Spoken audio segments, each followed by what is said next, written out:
इतवार की रात साउथ कोलकाता पोर्ट इलाके के अंतर्गत वार्ड नंबर 134 के घनी आबादी वाला इलाका फतेहपुर अजहर मुल्ला बगान के 152 नंबर बनर्जी रोड के 5 मंजिला गैर कानूनी इमारत धंसने से 2 लोगों की मौत और 15 लोगों की जख्मी होने की खबर। जख्मी लोगों को यूनिफॉर्म हॉस्पिटल और पीजी अस्पताल में दाखिल किया गया। 100 से ज्यादा लोगों का मलबे में धंसने की खबर। फायर ब्रिगेड और डिजास्टर मैनेजमेंट की अमला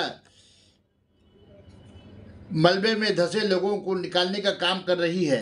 खबर सुनते ही दमकल मिनिस्टर सुजीत बोस, मेयर फरहाद हकीम, काउंसलर शम्स इकबाल उर्फ अनिल मौके वारदात पर पहुंचकर जानकारी हासिल की। काउंसलर ने कहा, हमें मालूम नहीं बिल्डिंग कैसे बनी है।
তবে কিছু বাড়ি তৈরি করে যারা প্রমোটাররা, একাংশ, সবাই নয়, তারা তৈরি করার আগে নিশ্চয়ই ভাববেন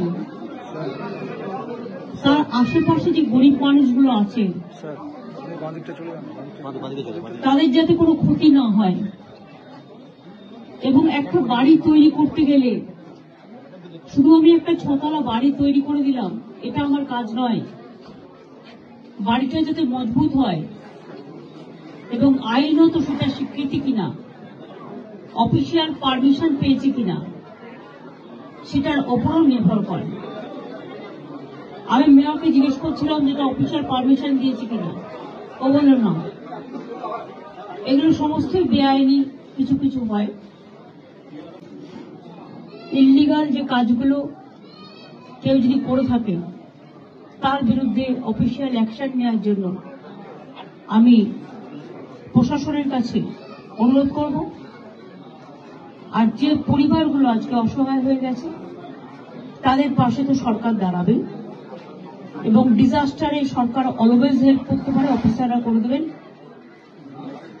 এবং যাদের বাড়িঘরগুলো ভেঙেছে গরিব লোক, তাদের বাড়িঘরগুলো অফিসারদের আমি বলবো দেখে নিতে।